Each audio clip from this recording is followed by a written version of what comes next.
Muy buenas, ¿qué tal? Bienvenidos de nuevo al canal.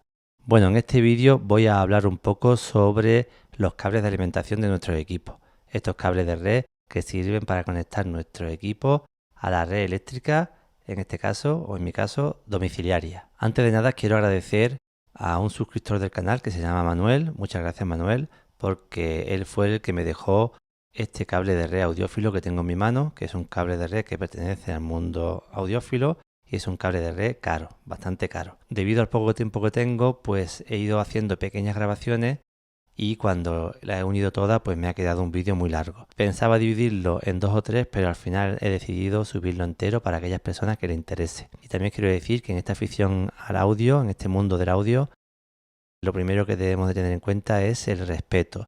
Todas las opiniones son válidas siempre que se manifiesten con respeto. Y todo forma parte de esta magnífica afición y maravillosa afición.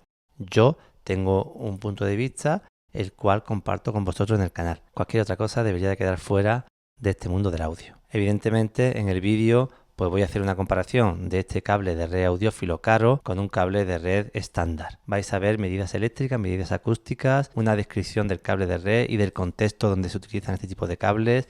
También del océano de YouTube he extraído una pequeña y mínima muestra de un vídeo de un canal en el cual sale un señor que él sí cree que los cables de red mejoran los equipos de sonido y voy a comentar un poco los argumentos que él esgrime. Y ese vídeo es un ejemplo, una pequeña gota de agua de este océano inmenso de YouTube. También veremos algunas pinceladas de lo que dicen los fabricantes de cables de red audiófilos y también nos pararemos a ver qué dicen los fabricantes de amplificadores en sus manuales de usuario, que es el documento oficial que aportan cuando adquirimos uno de sus equipos, qué dicen sobre los cables de red. Y al final del vídeo pondré dos cortes con la misma canción, una canción grabada con el cable de red audiófilo y otra con el cable de red estándar. Así que para aquellas personas que quieran reflexionar sobre los cables de red audiófilo, pues nada, ahí tenéis el vídeo. Y justamente ahora cuando yo termine esta introducción, antes de dar paso al vídeo que os he comentado, vamos a contar con la colaboración de Juanjo Valle.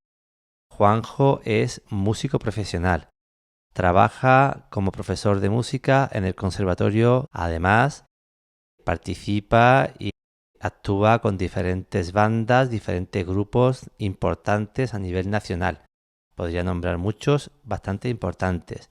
Por ejemplo, Pasión Vega. Es una persona entregada a la música desde siempre. La música le recorre desde los pies hasta la cabeza. También le gustan los equipos de audio y se encuentra formándose en estudios universitarios en la especialidad de psicología. En un breve corte nos va a hablar un poquito sobre algunos de los aspectos psicológicos más importantes que tienen influencia en nuestra afición, en cómo percibimos los equipos, en cómo percibimos la publicidad de los fabricantes y al final cómo conformamos nuestra opinión y nuestra decisión de compra. Esto último de la decisión de compra posiblemente sea lo más importante para este sector high-end, para este sector comercial high-end. Os dejo con Juan José, un profesional de la música y está cursando estudios superiores de psicología. Cuando termine Juan José, comenzará mi vídeo. Gracias por estar ahí y como siempre digo, nos vemos o nos escuchamos en el siguiente vídeo. Hola amigos y amigas del canal de Miguel Ángel Racero, soy Juanjo Valle, soy amigo de Miguel Ángel y me ha pedido una breve colaboración para su último vídeo para hablar de psicología y alta fidelidad. Bien, me parece bastante interesante hablar de todo esto porque la verdad es que conforme me voy formando más hay muchos paralelismos y muchas asociaciones que se pueden establecer muy importantes y que correlacionan con cuál es el comportamiento que solemos tener muchos aficionados a la alta fidelidad, cómo caemos en sesgos, cómo caemos en creencias fijas, en mitología y en todo tipo de falacias. Todo esto tiene mucho que ver con que filogenéticamente somos una especie que comparte mucho comportamiento con el resto de especies animales. ¿Qué quiere decir esto? Puedo empezar a hablar por el aprendizaje no asociativo, de fenómenos como la habituación y la sensibilización. Cuando somos expuestos a un estímulo y tenemos una especial sensibilización cuando es novedoso, como por ejemplo cuando adquirimos un aparato nuevo y le atribuimos todo tipo de cualidades y luego terminamos cayendo en una habituación, una habituación estimular, cuando, por ejemplo, nos acostumbramos a un cierto nivel de volumen, a un cierto nivel de grave, a un cierto balance tonal que puede ser modificado o no a nuestro antojo, y por eso es importante considerar usar con moderación y sabiendo lo que hacemos en cuanto a la ecualización activa, control de tono y demás modificación que podemos realizar, puesto que, de verdad, la grabación no se ha realizado ni con nuestro equipo, ni según nuestro criterio, ni en nuestra sala, y por lo tanto es factible poder hacer alguna modificación a posteriori, ¿no? Todo esto nos conduce a la adaptación hedónica. ¿Qué es esto de la adaptación hedónica? Cuando nos acostumbramos a un aparato, lo hemos comprado nuevo, le atribuimos todo tipo de valor y nos terminamos acostumbrando a él, ya no nos parece tan nuevo, queremos más, buscamos algo nuevo y nuevamente caemos en una rueda de atribución externa y en una falacia de autoridad también, ¿no? Como caemos muchas veces en foros, en publicaciones, en cosas que se dicen en diversos canales de YouTube, también por parte de personas a las que le atribuimos una autoridad que a lo mejor no es tal o que no está contrastada y pues podemos caer en atribuir nuevamente en todo tipo de creencias, valores a una determinada marca, a un determinado aparato. Y caemos con mucha frecuencia muy fácilmente en el sesgo de confirmación, es el principal de todo. Podemos también hablar del sesgo de anclaje, ¿no? De cómo a partir de una primera información nos quedamos con esa primera información y elaboramos toda una serie de mitos y creencias y atribuciones que confirman esa primera información. El sesgo de confirmación está detrás de muchísimas cosas, ¿no? Y en el mundo de la alta fidelidad está detrás de una creencia férrea en convicciones en las que desde pequeños, adolescentes, a través de lecturas, foros y todo lo que hemos compartido con compañeros de afición, nos confirma todo este sistema de creencias en los que hemos elaborado todo un argumentario del que es muy difícil que se nos saque. Por más evidencia empírica y científica, por ejemplo las pruebas de doble ciego, no saber exactamente qué aparato estamos escuchando, cómo muchas veces nos atrincheramos en nuestras creencias, ¿no? Y todo eso incluso nos lleva a un malestar, que es la disonancia cognitiva, ¿no? Ese malestar nos lleva a un malestar que es la disonancia cognitiva, que es tratar de buscar una justificación a algo que hemos elegido aparentemente libremente y entonces caemos en un malestar que consiste en confirmar todo aquello en lo que creemos y en justificar decisiones que tomamos con respecto a nuestra afición. Tenemos el heurístico de disponibilidad. El heurístico es diferente al sesgo. El heurístico son atajos mentales que hacemos y a partir de una primera disponibilidad en cuanto a datos, en cuanto a información, en cuanto a páginas web que visitamos o información que se nos da, atajamos y caemos en simplificaciones, ¿no? Y en todo tipo de generalizaciones. Luego tenemos, por ejemplo, el condicionamiento evaluativo, que tiene mucho que ver con los principios del aprendizaje, las leyes del aprendizaje que están más que estudiadas desde la psicología y que están, desde el punto de vista científico, muy replicadas. ¿Qué es esto del condicionamiento evaluativo? Todo el conjunto de valores que le atribuimos a una determinada marca. Aquí entra todo lo que tiene que ver con todo el tipo de manifiestos que podemos leer en páginas web y que muchas veces comparamos sin pararnos en contrastar una evidencia empírica que nos haga ver que efectivamente esa marca es una marca honesta y que, por ejemplo, muchas veces obviamos asuntos tan importantes como el servicio postventa y obviamos muchas veces la importancia de las pruebas de doble ciego que desmontarían buena parte de toda la mitología que rodea nuestra afición, ¿no?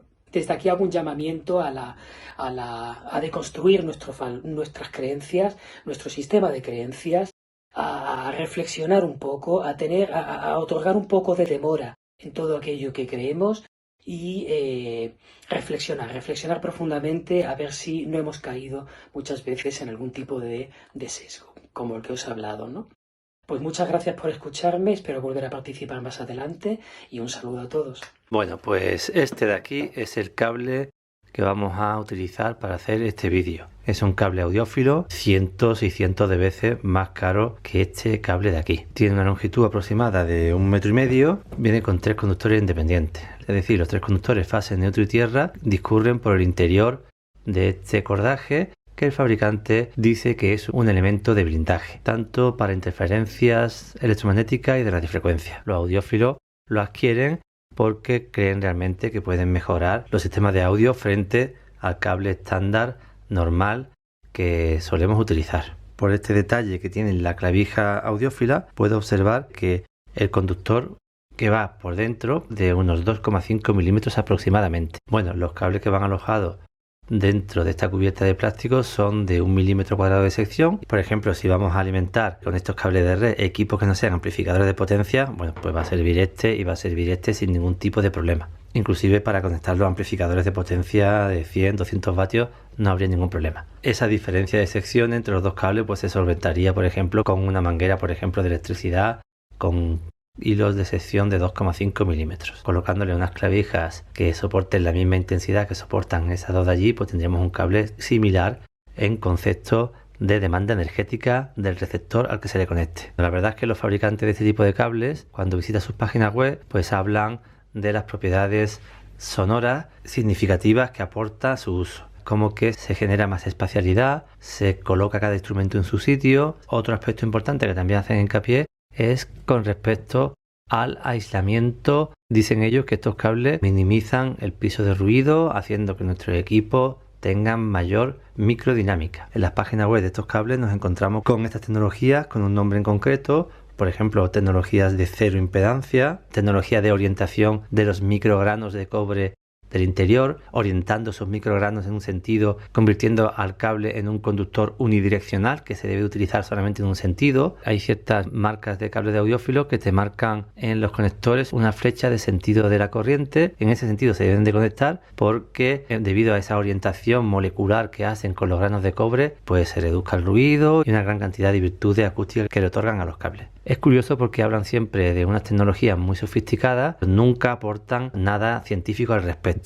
O por lo menos yo no lo he encontrado. He visitado varias páginas web de fabricantes de cables de red, hablan de esas tecnologías, que llevan muchos años investigando sobre ellas, que solamente se encuentran redacciones descriptivas de esta tecnología, no se encuentra ninguna justificación técnica, no se encuentra ninguna prueba concluyente y definitiva en absoluto. Hay marcas que venden un metro de este tipo de cable en 4.500 euros. Si compras dos, te lo dejan en 7.900, te hacen una rebaja considerable. Cuando entras en esas páginas de esos cables, no aparece ninguna documentación técnica, ningún estudio. Al final, de alguna forma o de otra, siempre acaban diciendo que la única forma de encontrar esas virtudes que se le otorgan a estos cables es poniendo el oído. Yo me pregunto cómo hacen ellos en sus fábricas para corroborar que esas supuestas tecnologías que implementan pues producen más graves, abren el espacio, eliminan el ruido. Esas son cosas fácilmente medibles. La verdad es que todo ese tema es un tema bastante oscuro. No se encuentra nada concluyente y definitivo. Para la ingeniería es realmente difícil entender cómo un cable de red audiófilo respecto a un cable de red normal consigue separar los instrumentos, etcétera, etcétera, etcétera. Porque al final esto es 1,5 metros de 3 hilos de cobre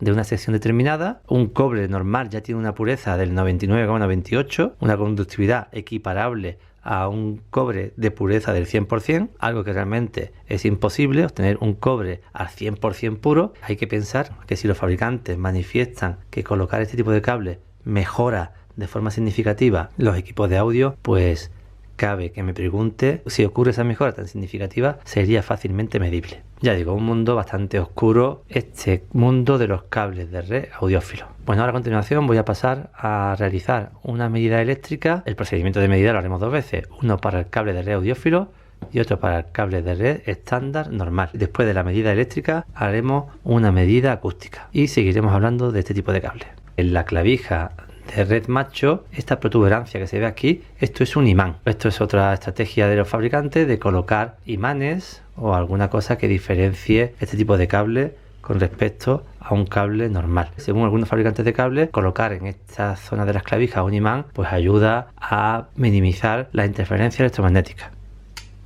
Bueno, ahora lo que vamos a hacer en la siguiente prueba es conectar el preamplificador al analizador de espectro y vamos a ver para la frecuencia de 1 kHz qué análisis espectral obtenemos. Por aquí se puede ver que tengo el cable barato conectado al preamplificador y tengo preparado el cable audiófilo para hacer ahora la siguiente medición. Vamos a generar la señal de test de 1 kHz. Aquí tenemos ya la respuesta y la medición que está haciendo el programa para la señal de 1 kHz. Y tenemos una distorsión armónica total de 0,05%.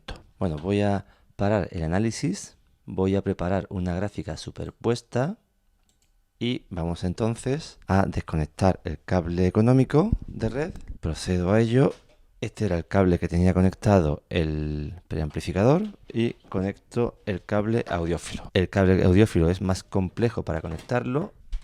Bien.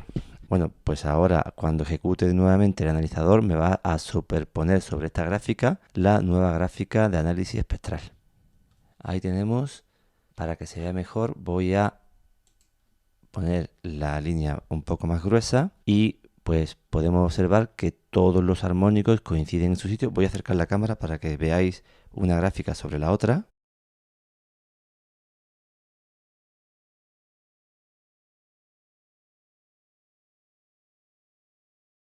Podéis observar que bueno, la gráfica que hemos tomado antes de cambiar el cable es la marcada en azul, que está debajo, y la gráfica de lectura que está ocurriendo ahora mismo con el cable audiófilo es la roja. Bueno, podéis ver que la distorsión armónica total se mantiene en 0,05 y que bueno, la distribución espectral coinciden exactamente las dos mediciones de los dos cables. Se puede ver que la captación de corriente alterna por el sistema sigue siendo la misma, los armónicos correspondientes a esta frecuencia fundamental de 50 Hz siguen siendo los mismos. Bueno, se puede apreciar que algunos de los picos de los armónicos pues van tapando y descubriendo mínimamente la gráfica anterior en azul medida con el cable barato. El fondo de ruido evidentemente no coincide al 100% con el fondo de ruido del otro cable, puesto que esto es aleatorio. Tengo la señal a menos 3 decibelios y todo el piso de ruido lo tengo a menos 120 decibelios. En esta medida que estamos haciendo no existe ninguna diferencia. La respuesta que da el preamplificador con los dos cables para una frecuencia de 1 kHz es exactamente la misma. Vamos a hacer lo siguiente. Voy a cambiar ahora la frecuencia del generador a una frecuencia de 100 Hz. Bueno, ahora tengo la frecuencia en 100 Hz. Bueno, lo he puesto un poco más fino. Vamos a parar el analizador. Voy a hacer que esta gráfica quede de fondo para superponer las dos mediciones. Bien,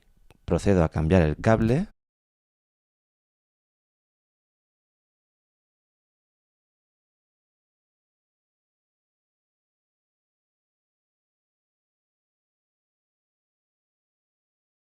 Bien, disculpad por lo de la cámara y ahora vamos a volver a ejecutar el analizador. La gráfica de antes pues se ha quedado marcada en azul y ahora la nueva gráfica roja es la respuesta que tenemos con el cable económico. La respuesta es exactamente la misma. Vamos a medir ahora la respuesta en frecuencia del preamplificador. No sé si se aprecia, pero lo tengo conectado con la manguera audiófila. Vamos a proceder a medir la respuesta que presenta entre 20 Hz y 20 kHz. Si procedo a mover el volumen, pues variará la respuesta de frecuencia. La escala que muestra el preamplificador es de 2 decibelios, es decir, ahora aumento en 2 decibelios las frecuencias altas o bien aumento en 2 decibelios las frecuencias graves. Vamos a subir la resolución. Bueno, ahí tenemos que cada división son 2 decibelios. Si yo actúo en la primera posición del preamplificador, efectivamente veis cómo han subido 2 decibelios. Si le doy a la siguiente posición del conmutador de control de tonos de la frecuencia aguda, pues son 4 decibelios. Ahí lo estáis viendo. 2 y plano. Pues esa es la respuesta a frecuencia que está dando el preamplificador con el cable high-end. Vamos a parar, preparamos una gráfica superpuesta y cambiamos de cable.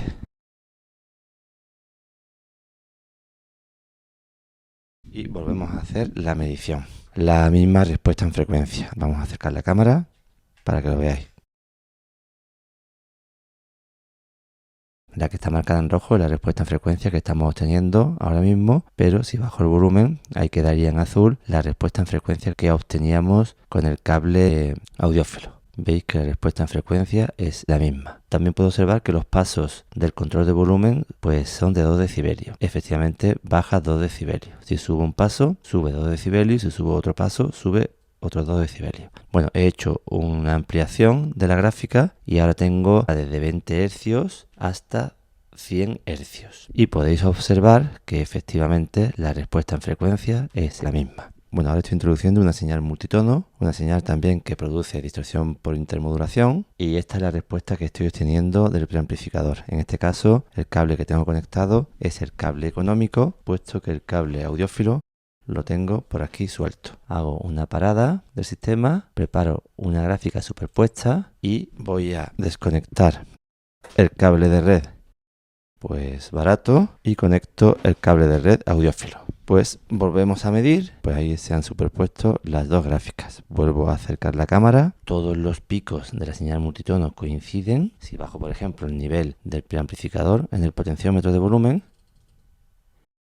podéis ver que efectivamente aparece la señal azul de antes y el nivel de la señal actual pues ha bajado. Si subo el preamplificador a la posición que teníamos antes, quedan completamente superpuestas. Igualmente, esta no coincidencia en el piso de ruido es normal porque la señal de ruido tiene carácter aleatorio. Bueno, ahora voy a hacer una medición sencilla acústica de la respuesta que da ese monitor que estáis viendo en pantalla, que es un monitor profesional de estudio. Este tipo de monitores persiguen una respuesta plana y se centran en priorizar el rango de frecuencia pues audible. Veis que en aquella esquina, en las bases de toma de corriente, tengo conectado el cable de red audiófilo y el cable normal. Ahora mismo el monitor lo tengo encendido y está alimentado con el cable de red audiófilo.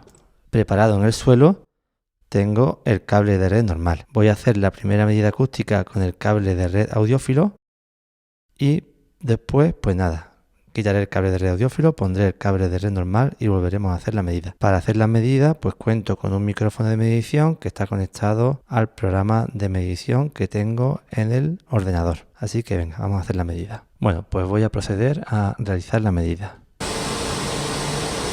Voy a capturar esta medida. Bueno, pues ya tengo la medida de respuesta de magnitud y la de fase. Pues ahora voy a proceder a hacer el cambio de cables.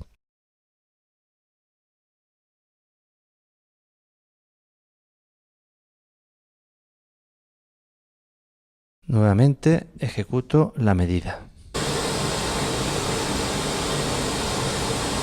Bueno, pues ahí estáis viendo la respuesta que entrega el ordenador a las dos medidas que acabamos de hacer. Si observáis, esta amarilla es la del cable de red normal, económico, y esta turquesa, la del cable de red audiófilo. Si superpongo las dos, podéis observar que son iguales. Como conclusión, el monitor profesional de estudio en su respuesta acústica no muestra ninguna diferencia entre el cable de red audiófilo y el cable de red económico.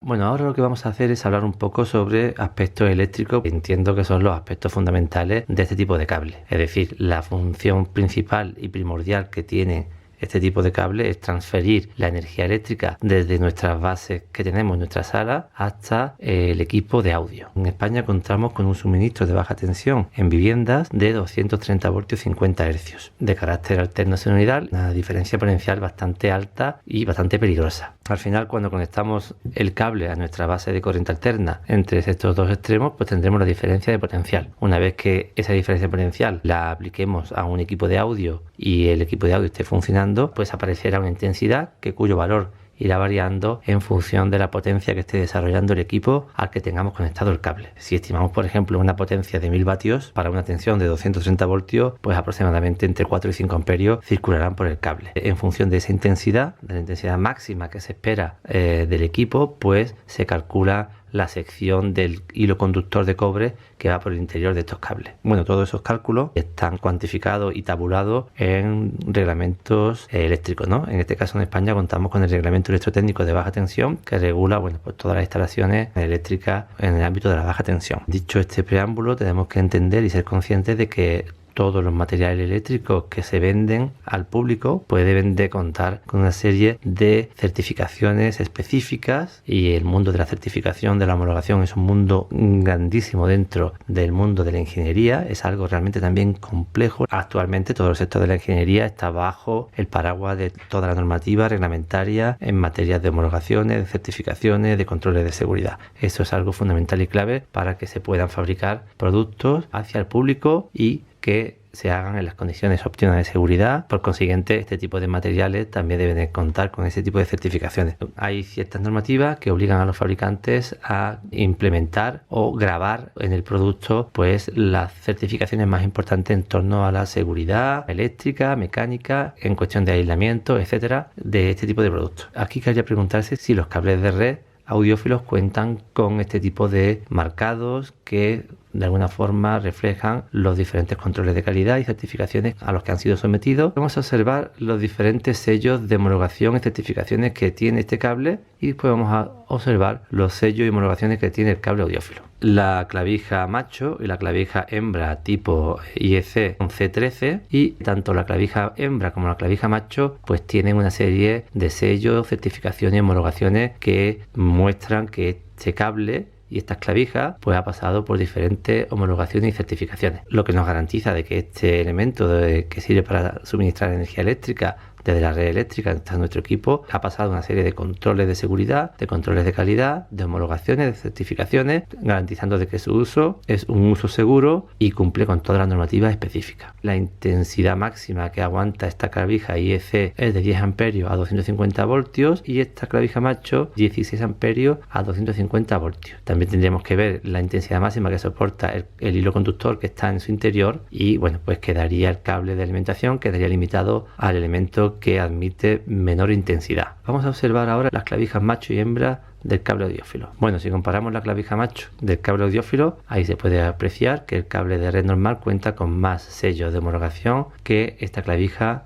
audiófila. También podemos ver que la sección de las patas de la clavija pues es la misma, la longitud es la misma, parece el mismo material. Aquí se puede hacer una comparación entre las dos clavijas. Bueno, aquí podemos comparar que efectivamente la clavija audiófila IEC pues no cuenta nada más que con 2 sellos, porque si giramos no hay absolutamente nada más. Y nos dice la intensidad máxima que soporta esta clavija. Igualmente 10 amperios para una tensión de 250 voltios. Las dos clavijas soportan la misma intensidad. Podríamos romper por esta zona de aquí y ver si tiene alguna homologación, pero yo apostaría a que no tiene ninguna. Esto es algo bastante típico en muchas clavijas audiófilas. No cuentan con las homologaciones y certificaciones correspondientes. Son 3 hilos independientes y en su interior va el cable conductor. Pero es curioso porque al final esto tiene un diámetro bastante gordo. Esto tiene más de 1 centímetro de diámetro, pero al final si observamos este cable se introduce en la clavija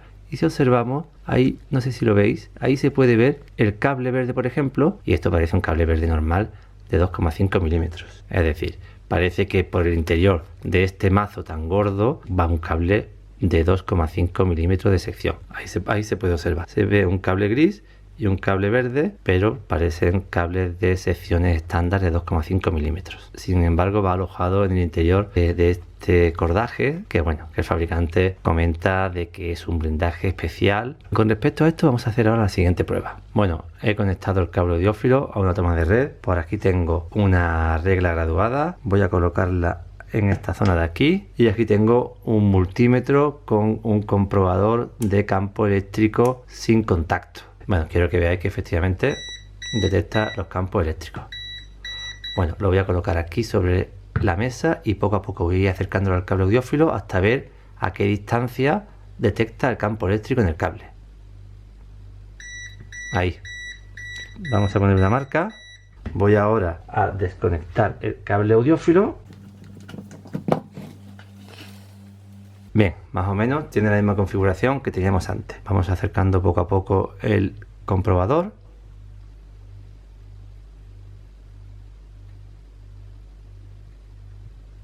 Ahí. Bueno, pues ahí estáis viendo la diferencia que hay entre un cable y otro. Esto de trenzar los 3 hilos que conforman el cable de red, hay un vídeo en internet que vamos a comentar ahora a continuación. Vamos a ver un poco lo que dice este señor sobre los cables trenzados de alimentación, porque es bastante curioso cómo aborda la respuesta que un suscriptor de su canal le ha realizado. Este señor es el CEO y fundador de PS Audio, un fabricante de equipos de audio de alto nivel, de alto precio. Le preguntan sobre si los cables de red trenzados pues producen algún tipo de beneficio al equipo en el aspecto acústico. Will a 3-wire power cable benefit from this technique? The idea of braiding is a really good one. He visto algunos vídeos de este señor, pero en ningún momento muestra nada de forma objetiva, teniendo una fábrica completa, entera a su disposición y a un equipo de ingenieros para en algún momento demostrar algo de forma científica. See how this is? It's a 3-wire braid. These are the AudioQuest Dragons, which in my opinion are so far to my ear the best power cable I have ever heard. They're stupid expensive. Ahora marca que los cables que estáis viendo en pantalla de red son de la marca AudioQuest. Dice que son los mejores para él y que son estúpidamente caros. I just wouldn't run this system without it once I... Por supuesto, dice que no montaría sus nuevas etapas de potencia o su sistema si no fuese con el cable AudioQuest. Me gustaría saber si se compra uno de sus amplificadores, con qué cable vendría. Y bueno, en teoría ese cable que suministra el fabricante, pues con ese cable no puedo obtener el máximo rendimiento de su equipo. Tendría que pensarme en comprar un cable estúpidamente caro. I heard them. They make a huge difference. So let's talk. Hacen una gran diferencia. Si el cable hace una gran diferencia, en vez de decirlo, pues muéstralo. Curiosamente, si visitáis la página web de este fabricante, los cables de red que vende son los de AudioQuest del modelo que está comentando. I know the hairs in the back of thousands of people's necks are going up in the light because I'm saying that power cables have a sound to them. Okay, so can you just put that aside for one moment and let's just we'll talk about audio cable. Es interesante porque ahora viene la parte más curiosa de cómo justifica el trenzado de los cables de red de alimentación, utilizando conceptos del trenzado de cables de audio, es decir, cables por los que sí van a circular señales de audio. Hay que recordar que por este cable no circulan señales de audio, circula una corriente alterna de carácter senoidal de frecuencia fija. When two wires are running in parallel, the longer they run in parallel, the more inductance is created in the cable construction. Okay, now inductance means that we lose high frequencies. Hace una explicación sobre cables de audio, no sobre cables de alimentación. Dice que cuando dos cables discurren de forma paralela, pues aumenta la inductancia y eso significa que perdemos alta frecuencia. A ver, por los cables de red no circulan señales de audio. Intentar justificar el trenzado de estos cables de red poniendo como ejemplo unos cables por los que sí circulan señales de audio, pues no tiene ningún sentido.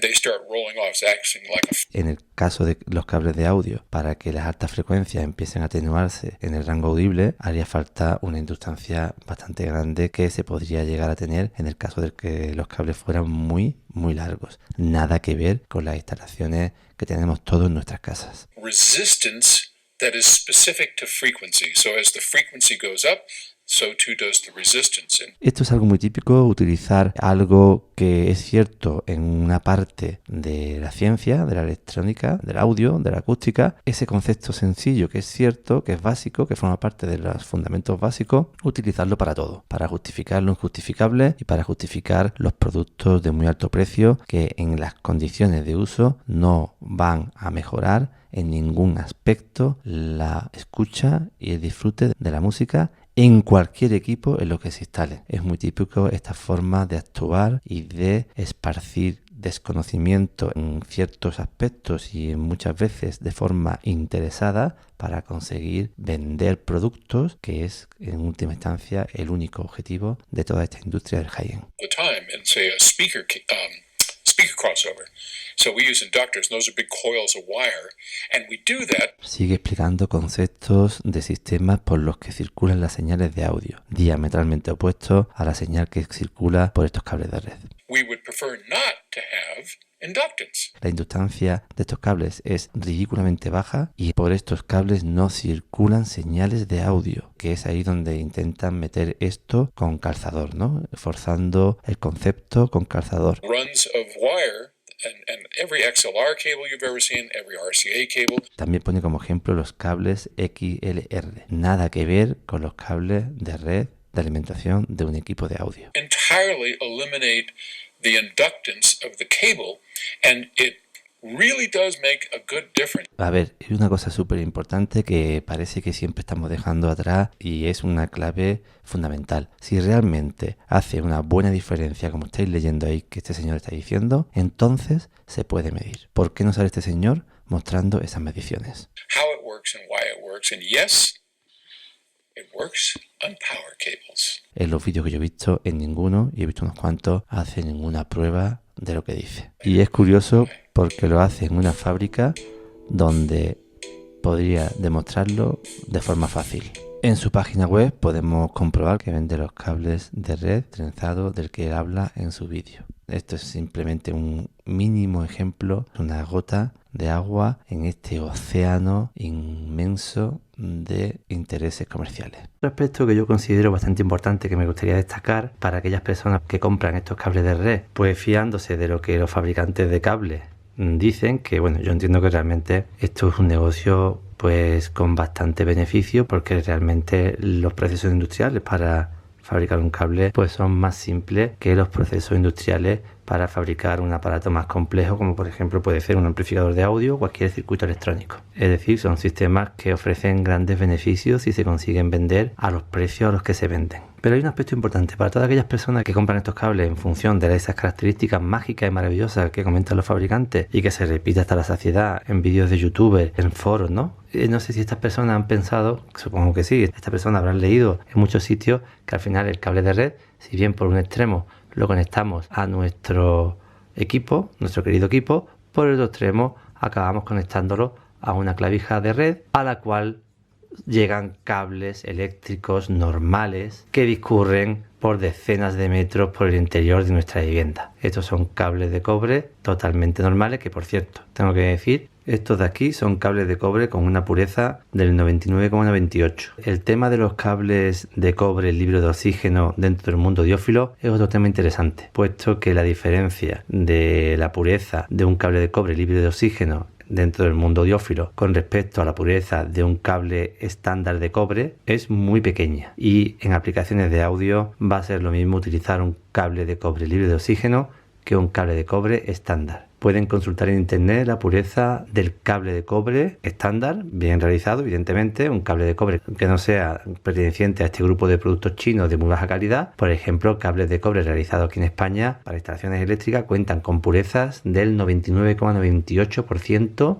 de cobre. Un tema interesante que se puede abordar en otro vídeo del canal. Pues al final, nuestro cable audiófilo de mucho dinero, de muchos cientos de euros, acaba conectado a un cable normal eléctrico de cobre de instalaciones eléctricas que discurre durante muchos metros por nuestra instalación doméstica. Llega hasta la caja de registro más próxima. Ahí se engancha al circuito, en este caso de usos varios, que según el grado de electrificación de nuestra instalación interior, pues podremos tener un circuito de usos múltiples o varios. Es otra línea de cobre que discurre hasta el cuadro general de mando de protección. Ese cable de cobre se conecta al magnetotérmico de protección. Del magnetotérmico aguas arriba contamos con el interruptor diferencial, aguas arriba del interruptor diferencial con los fusibles principales, si es instalación individual contador o si es instalación colectiva derivación individual, hasta la centralización de contadores, donde encontramos el embarrado de salida, elementos contadores, elementos de protección. De ahí conectamos con la línea repartidora acometida, conectamos a la red de distribución de energía eléctrica de baja tensión, que en última instancia acaba en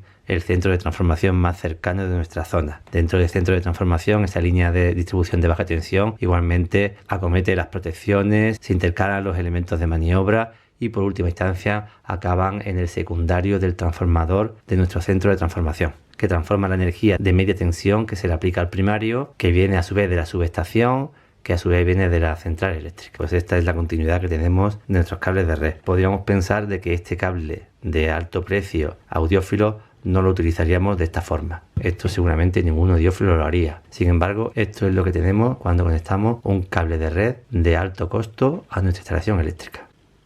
Bueno, y esto sería lo que nos encontramos del lado de esta conexión, pero vamos a analizar qué nos encontramos del lado de la otra conexión.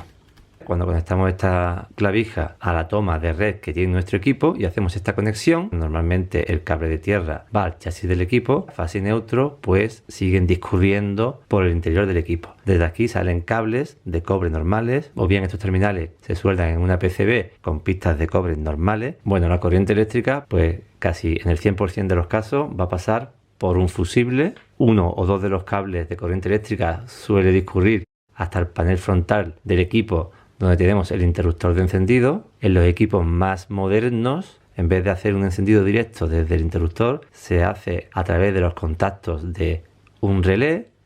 Bueno, esto sería lo básico y en última instancia, pues pasaríamos al primario del transformador. Todos los elementos eléctricos y mecánicos que hay entre el cable de red audiófilo y el primario del transformador. Bueno, esta conexión la tienen muchísimos amplificadores high-end de primeras marcas y de alto precio. Para otros equipos de audio que no sean equipos de potencia, también en esta cadena de elementos mecánicos y eléctricos, antes de que la corriente eléctrica de la red alcance el primario del transformador, también se suelen incluir elementos de protección como varistores, también NTC, semiconductores de potencia como SCR, etcétera. Bueno, esto realmente dependerá del equipo en concreto, de la marca, del modelo y de la filosofía de construcción del diseñador y fabricante del equipo. Bueno, esto es un ejemplo básico de lo que nos podemos encontrar entre la clavija de un cable de red audiófilo y el primario del transformador. Una serie de elementos que, por supuesto, no se diseñan en los circuitos electrónicos ni se implementan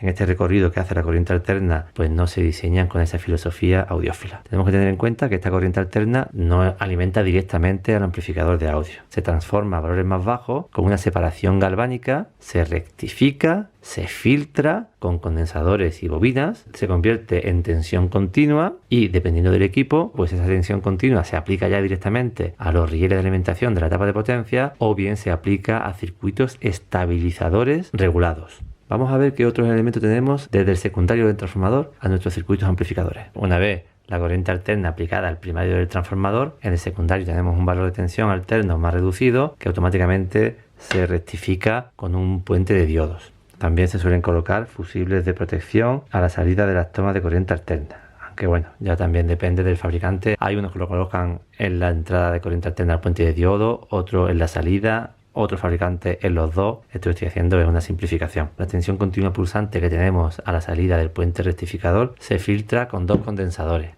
Normalmente en diseños de calidad se suelen poner lo más cerca posible del puente de diodo 4 condensadores para eliminar las interferencias que producen la conmutación de los diodos en cada semiciclo, y esto se suele colocar siempre lo más cerca posible del puente rectificador, si no, no tiene sentido ninguno. También se suelen colocar resistencias de drenaje en los condensadores. Esto sería una configuración básica que es muy común a la grandísima mayoría de amplificadores y etapas de potencia. De aquí podríamos sacar tensiones secundarias a través de pequeñas fuentes de alimentación reguladas para diferentes partes del equipo, pero de aquí principalmente se saca la tensión para alimentar los transistores finales de potencia si es que estamos hablando de un amplificador de audio, ya sea en tecnología bipolar, MOSFET o IGBT.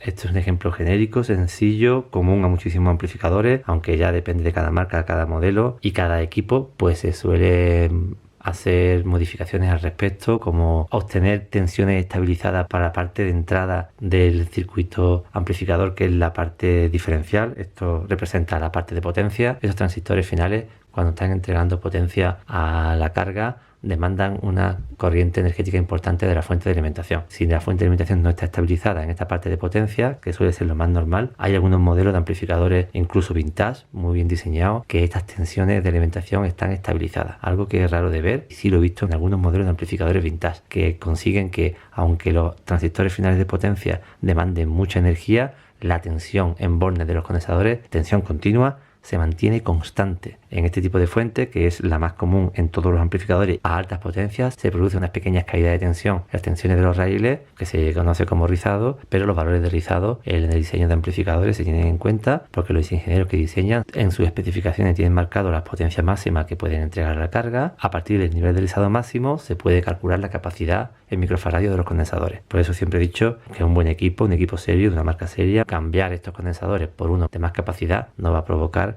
absolutamente ningún cambio. Si ese modelo de equipo no está bien diseñado, no está bien calculado, por los motivos que sea, por motivos económicos, por motivos del sector al que van destinados, etcétera, y se coloca una capacidad inferior a la que hace falta para mantener el rizado en los límites establecidos, pues cuando se le exija potencia desde el circuito amplificador, el rizado va a ser muy grande y se puede afectar al funcionamiento del equipo y a su rendimiento amplificando la señal de audio. Bueno, estos transistores representan la parte de potencia final de nuestro circuito amplificador de audio. Esta parte pues es importante porque es la que suministra la potencia a la carga, pero hay partes más sensibles que marcan y determinan las especificaciones de nuestros circuitos amplificadores, como por ejemplo la etapa de entrada diferencial, que normalmente está constituida por transistores configurados como amplificador diferencial o en algunos diseños por amplificadores operacionales. El uso de los circuitos diferenciales junto con la realimentación negativa y voltajes estables a través de pequeñas fuentes de alimentación reguladas, diseñadas e implementadas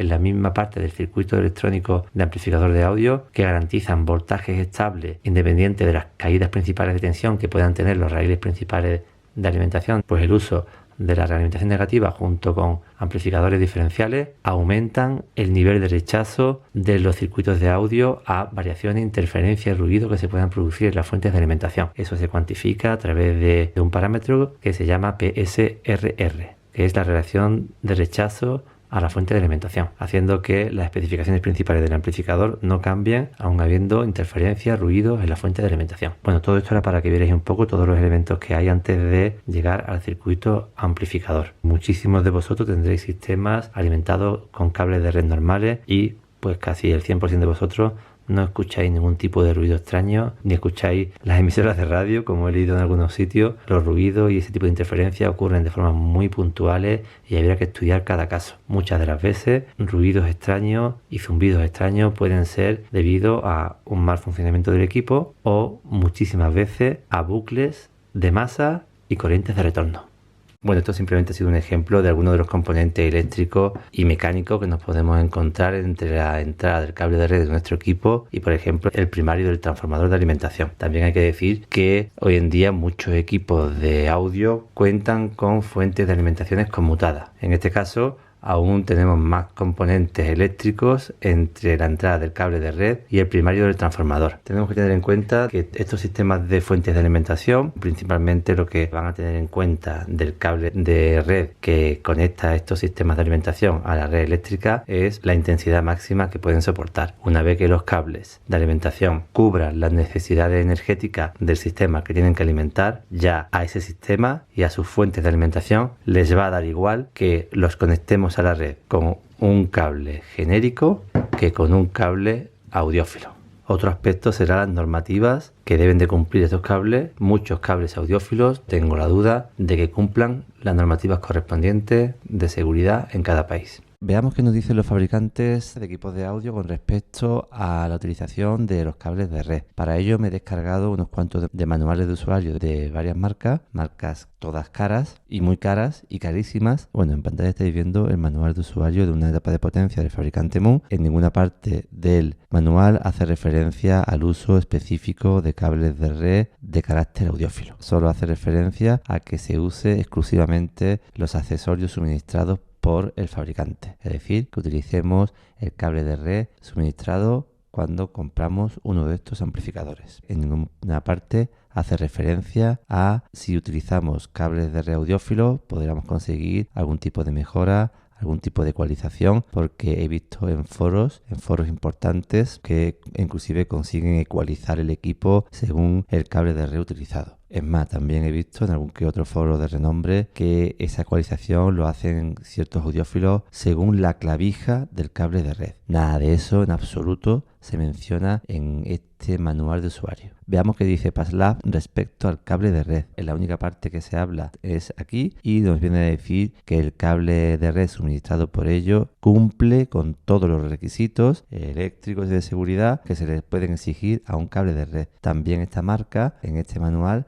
no hace ninguna referencia a la utilización de un cable diferente al cable suministrado. Indica que su equipo se utilice con el cable suministrado, que cumple todos los requisitos. Ahora tenemos la marca Plinius, una marca muy cara dentro del mundo high-end, y veamos qué nos comenta con respecto a los cables de alimentación. Bueno, esta marca nos dice que utilicemos el cable suministrado. Igualmente no hace ningún tipo de referencia a los cables audiófilos ni a posibles mejoras en el sonido, en los graves, ni que su cable suministrado sea insuficiente para interactuar con todo tipo de interferencias. Nada, que utilicemos el cable suministrado. Fabricante Krell. Veamos qué dice. Su equipo está perfectamente regulado y que no necesita ningún tipo de línea de corriente alterna dedicada. Que utilicemos su equipo con el cable que ellos suministran. En el caso de algún tipo de modificación, se lo consultemos previamente a ellos. Pero nos indica que no requiere ninguna línea de corriente alterna dedicada. Otro fabricante que tampoco menciona nada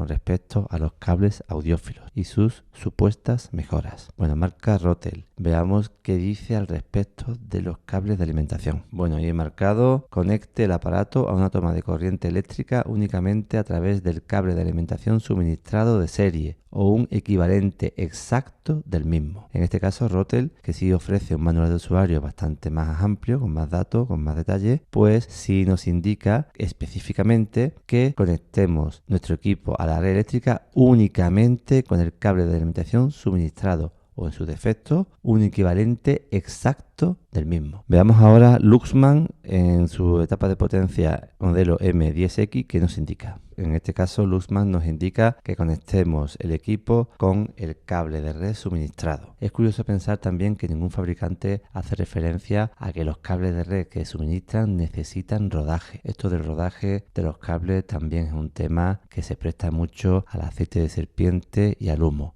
No tiene ningún tipo de base científica. La única base que tiene el tema del rodaje de los cables es la que los audiófilos quieran poner cada vez que se les pregunta por ellos. En ninguna parte del manual Luxman vuelve a hacer referencia a los cables de red. Esta marca, al igual que Rotel, pues entrega un manual de usuario más completo con todo tipo de información, al contrario que hacen ciertas marcas esotéricas, que normalmente los manuales de usuario de estas marcas esotéricas de precios muy caros, prohibitivamente caros, no suelen incluir mucha información técnica, ni datos técnicos, ni características técnicas de esos equipos. Otra pregunta también interesante que se debería uno de plantear. Luxman incluso incluye un diagrama de bloques de su equipo. Vamos a girarlo y vamos a comentar algunas cosillas al respecto. En la parte superior queda delimitada la fuente de alimentación. Aquí tenemos la clavija IEC hembra donde podríamos conectar el cable suministrado y evidentemente el cable que el fabricante suministra pues cumple con todas las condiciones necesarias para que el equipo desarrolle sus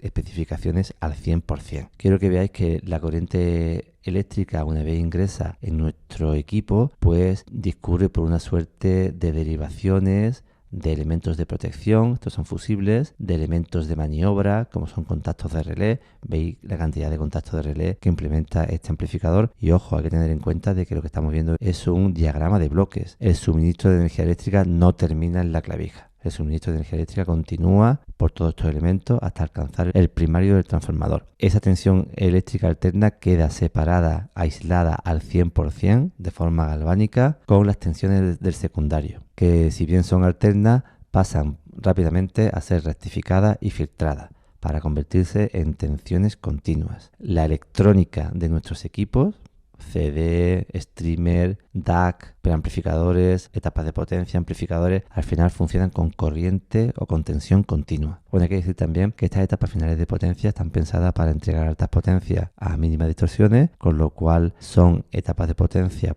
pues relativamente complejas. En un 99,99% estos amplificadores de alta fidelidad, high-end y de alto precio cuentan con realimentación negativa. Uno de los factores también importantes que aporta la realimentación negativa es que se aumenta la relación de rechazo a la fuente de alimentación. Es decir, variaciones en las tensiones de alimentación dentro de un margen, dentro de unos límites, evidentemente. Variaciones y ruidos en los rieles de alimentación no perturban el rendimiento en distorsión, por ejemplo, de la etapa final de potencia. Yo podría esta tensión de red, por ejemplo, de 230 voltios aquí en España, poner un rheostato y variarla intencionadamente de forma instantánea y rápida si las fuentes de alimentación del secundario no están estabilizadas. Las tensiones continuas que ofrecen y que se aplican a los raíles de alimentación de las etapas de potencia también variarían. Bueno, pues esas variaciones, debido a la realimentación negativa y al PSRR de las etapas finales de potencia, no van a modificar la dinámica del audio, evidentemente con amplificadores que estén bien diseñados. Hay de todo en este mundo, siempre y cuando el rango dinámico de la música no invada en ningún momento los niveles de alimentación de los raíles, ni los valores más bajos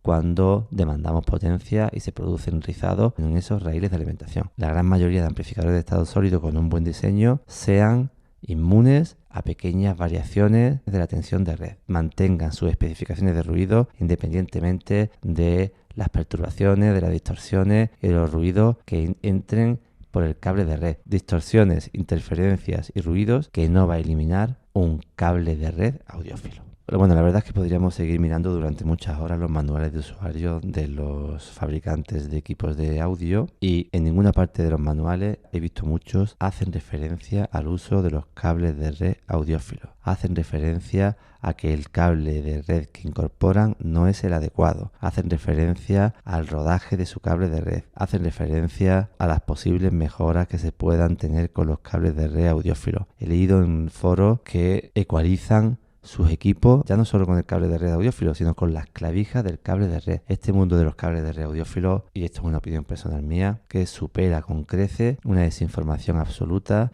y un gran sinsentido. I'm so sorry.